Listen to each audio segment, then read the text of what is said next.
Welcome students. आज के lecture में हम फोटोसिंथेसिस के बारे में और थोड़ा डिस्कशन करेंगे। हमने ग्रीन प्लांट्स में फोटोसिंथेसिस के बारे में जाना था, पढ़ा था, लेकिन कुछ प्लांट्स ऐसे भी तो होते हैं जिनमें लीव्स होती ही नहीं है। जैसे बात करूं मैं कैक्टस की, तो कैक्टस में तो लीफ है ही नहीं। कैक्टस की लीफ तो किस में कन्वर्ट हो जाती है? स्पाइन्स में कन्वर्ट हो जाती है, कांटों में बदल जाती है। तो फिर क्या वो प्लांट फोटोसिंथेसिस नहीं करता? क्या वो प्लांट फूड प्रिपेयर नहीं करता? तो देखिए, हम इस लेक्चर में यही पढ़ेंगे कि जिन प्लांट में ग्रीन लीव्स नहीं है या लीव्स ही प्रेजेंट नहीं है, तो वो फोटोसिंथेसिस कैसे करते हैं। तो मेरी फर्स्ट हेडिंग है आज की, photosynthesis in non green leaves. ऐसे प्लांट जिनकी लीव्स कैसी नहीं होती, ग्रीन नहीं होती। जैसे हम सभी के घर में एक होता है प्लांट, क्रोटोन प्लांट। काफी आपने बहुत इजीली देखा होगा, नहीं तो आप आराम से गूगल पर देख सकते हैं क्रोटोन प्लांट की पिक्चर। क्रोटोन प्लांट कौन सा होता है? ये जो क्रोटोन प्लांट है बच्चों, ये क्रोटोन प्लांट की लीव्स काफी डिफरेंट कलर की होती है। यानी ऐसी कुछ लीव्स होती हैं, ऐसी लीव्स होती हैं, लेकिन उसमें कलर काफी सारे होते हैं। येलो कलर भी है, रेड कलर भी है और थोड़ा बहुत ग्रीन कलर भी है। इस तरीके से ये जो एक लीफ का कलर होता है, इसमें येलो, ग्रीन, रेड सभी तरह के मिक्स कलर होते हैं।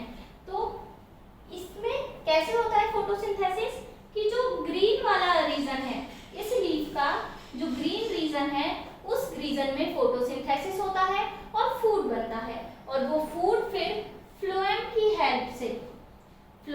हेल्प से ट्रांसफर होता है एक जगह से दूसरी जगह।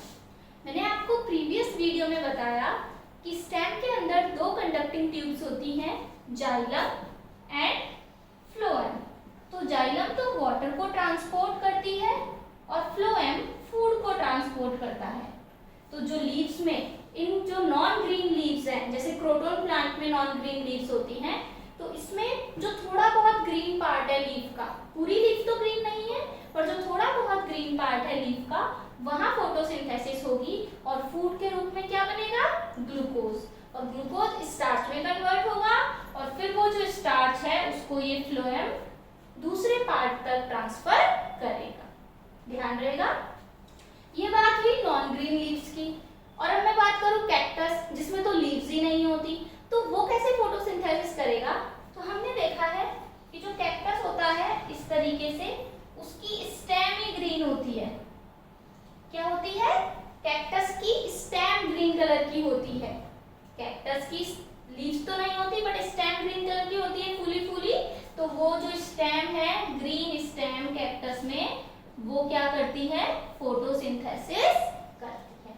तो प्लांट में अगर ग्रीन पार्ट स्टेम है तो स्टेम फोटोसिंथेसिस करेगी, और अगर लीफ में थोड़ा बहुत पार्ट ग्रीन है, थोड़ा रेड है, थोड़ा येलो है, तो जो ग्रीन पार्ट है केवल उसमें फोटोसिंथेसिस होगी, रेड येलो वाले पार्ट में फोटोसिंथेसिस नहीं होगी। अब बात करते हैं सेकंड हम, फोटोसिंथेसिस इन एल्गी। एल्गी क्या है? काई, जो आपने देखी होगी वाटर बॉडीज में लग जाती है। जो भी पानी जहाँ कलेक्ट हो जाता है, इकट्ठा रहता है, जहाँ पानी बहता नहीं है, यानी स्टैग्नेंट वाटर है, रुका हुआ पानी है, वहां पर ग्रीन कलर की एल्गी आपने देखी होगी। तो ये एल्गी ऑलरेडी ग्रीन कलर की है, यानी इसमें क्लोरोफिल प्रेजेंट है, तो ये इजीली फोटोसिंथेसिस कर लेती है और अपना फूड खुद बना लेती है। इसके बाद हम फोटोसिंथेसिस के बारे में डिस्कशन कर रहे हैं। तो फोटोसिंथेसिस की इंपॉर्टेंस क्या है, क्यों जरूरी है फोटोसिंथेसिस? तो देखिए, फोटोसिंथेसिस की प्रोसेस में क्या रिलीज होती है? ऑक्सीजन रिलीज होती है। क्या रिलीज होती है इसकी बात करूं तो, in this process oxygen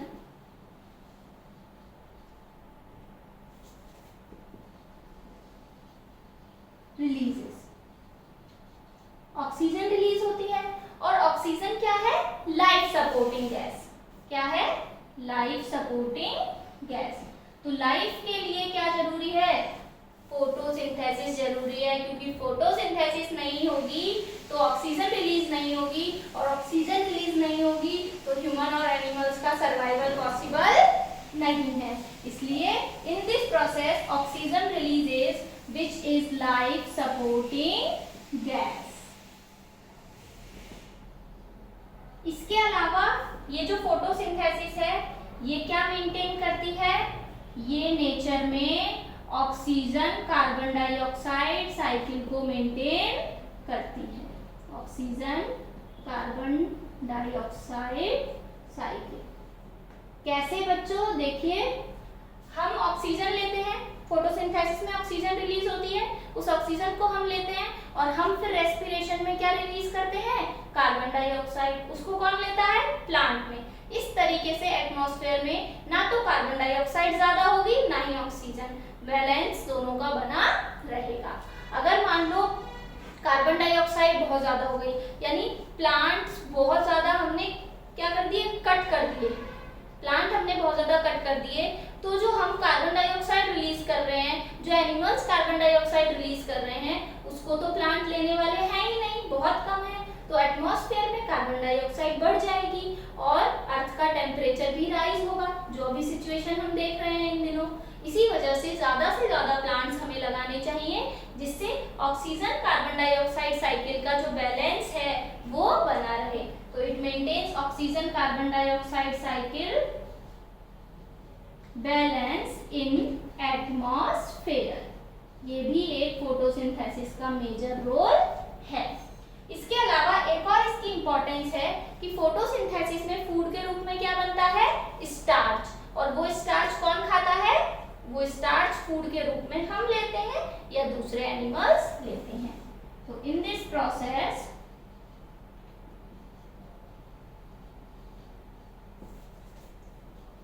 starch is formed which is used by animals and human। Animal और ह्यूमन इस जो स्टार्च बनता है प्लांट में फोटोसिंथेसिस से, उसको कंज्यूम करते हैं। जो प्लांट फूड बनाते हैं वो फूड कौन खाता है, हम ही खाते हैं या एनिमल्स खाते हैं। तो इस तरीके से फोटोसिंथेसिस इंपॉर्टेंट है। वापस रिपीट करती हूँ, नॉन ग्रीन लीव्स हैं अगर, जैसे क्रोटोन प्लांट की, तो उसमें जो थोड़ा बहुत ग्रीन पार्ट होगा वहां फोटोसिंथेसिस होगी और वहां फूड प्रिपेयर हो जाएगा। एल्गी ऑलरेडी ग्रीन होती है कलर में, तो वहां कोई दिक्कत नहीं है, क्लोरोफिल है तो वो अपना फूड खुद बना लेगी। तो फोटोसिंथेसिस की इंपॉर्टेंस डिस्कस करूं तो फोटोसिंथेसिस में ऑक्सीजन रिलीज होती है जो कि लाइफ सपोर्टिंग गैस है, तो लाइफ के लिए फोटोसिंथेसिस बहुत जरूरी है। दूसरा, ऑक्सीजन और कार्बन डाइऑक्साइड का जो एटमॉस्फेयर में बैलेंस है वो भी फोटोसिंथेसिस की वजह से बना रहता है, तो इसलिए भी फोटोसिंथेसिस नेसेसरी है। और थर्ड, इस प्रोसेस में स्टार्च का फॉर्मेशन होता है और वही स्टार्च कौन कंज्यूम करता है, एनिमल और ह्यूमन कंज्यूम करते हैं। तो ये तीनों फोटोसिंथेसिस की मेजर इंपॉर्टेंस है। बच्चों, इसके बाद में कुछ फैक्ट डिस्कस करती हूँ आपसे। हम बात कर रहे थे फोटोसिंथेसिस की, तो फोटोसिंथेसिस में जो ग्लूकोज बनता है यह स्टार्च के रूप में जो फूड स्टोर होता है, ये ग्लूकोज और स्टार्च किसके फॉर्म है, ये कार्बोहाइड्रेट का फॉर्म है। हम जानते हैं कि फूड में क्या होता है, carbohydrate, protein, fat, vitamins, minerals, ये सभी चीजें हमारे फूड में प्रेजेंट होती है। तो ग्लूकोज और स्टार्च किसकी फॉर्म है, किसके रूप है, कार्बोहाइड्रेट्स के ही फॉर्म है। कार्बोहाइड्रेट का ही दूसरा रूप है ग्लूकोज और स्टार्च। और ये कार्बोहाइड्रेट किसके बने होते हैं, कार्बन, हाइड्रोजन एंड ऑक्सीजन के। तो carbohydrate is made up of carbon, hydrogen and oxygen. अब ये जो कार्बोहाइड्रेट है, इसके अलावा प्लांट्स प्रोटीन और दूसरे जो न्यूट्रिएंट्स हैं उनकी भी जरूरत होती है प्लांट को। तो कार्बोहाइड्रेट तो बन गया, यानी ग्लूकोज और स्टार्च तो फोटोसिंथेसिस में बन गया, लेकिन प्लांट को अगर प्रोटीन की जरूरत है तो वो उसकी रिक्वायरमेंट कहाँ से पूरी होगी। प्रोटीन के लिए चाहिए नाइट्रोजन। प्रोटीन के लिए क्या चाहिए, नाइट्रोजन। और नाइट्रोजन एटमॉस्फेयर में है, जैसे ऑक्सीजन, कार्बन डाइऑक्साइड, ये गैस एटमॉस्फेयर में होती हैं, इसी तरह से नाइट्रोजन गैस भी एटमॉस्फेयर में होती है। लेकिन प्लांट नाइट्रोजन को एटमॉस्फेयर से नहीं ले सकता, प्लांट नाइट्रोजन गैस को एटमॉस्फेयर से नहीं ले पाता। ऑक्सीजन और कार्बन डाइऑक्साइड को ले लेकिन नाइट्रोजन को नहीं ले पाता। तो प्लांट की नाइट्रोजन की रिक्वायरमेंट कैसे पूरी होगी? तो देखिए, कुछ प्लांट्स ऐसे होते हैं जिनकी रूट में एक बैक्टीरिया होता है, राइजोबियम बैक्टीरिया। कौन सा बैक्टीरिया? Rhizobium bacteria. जितने भी लेग्यूमिनस प्लांट होते हैं, कौन से प्लांट बच्चों? लेग्यूमिनस प्लांट, यानी वो प्लांट जिसमें क्या इंक्लूडेड है? पल्सेस। जितने भी दाल के पेड़ हैं या बीन जो फलियां आती हैं अपनी, उनके जितने भी पेड़ हैं वो आते हैं लेग्यूमिनस प्लांट में। पल्सेस और बीन्स के प्लांट किसमें आते हैं? लेग्यूमिनस प्लांट में। और इन लेग्यूमिनस प्लांट की रूट में एक बैक्टीरिया रहता है जिसका नेम है राइजोबियम बैक्टीरिया। और ये राइजोबियम बैक्टीरिया क्या करता है? एटमॉस्फेयर की नाइट्रोजन को लेता है और उसे नाइट्रेट्स की फॉर्म में, नाइट्रोजन को किसमें कन्वर्ट करता है?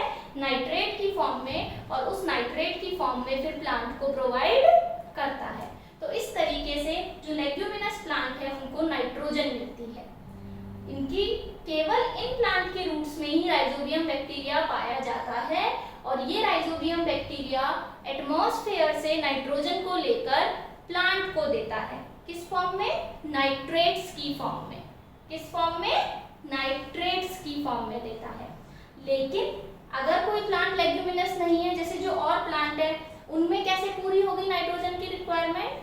तो जो हम मैन्योर और फर्टिलाइजर डालते हैं खेत में, जो हम मैन्योर और फर्टिलाइजर डालते हैं, वो उसमें होता है नाइट्रोजन, फास्फोरस और पोटेशियम। जो फर्टिलाइजर्स हैं खेत में जो हम डालते हैं, उन फर्टिलाइजर्स में होता है नाइट्रोजन, फास्फोरस और पोटेशियम, NPK।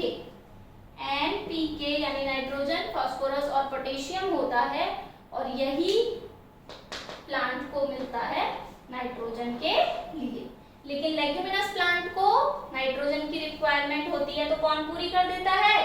राइजोबियम बैक्टीरिया पूरी कर देता है। और अदर प्लांट्स में हमें मैन्योर या फर्टिलाइजर का यूज करना पड़ता है जिससे प्लांट को नाइट्रोजन मिले, और नाइट्रोजन किसमें हेल्प करता है?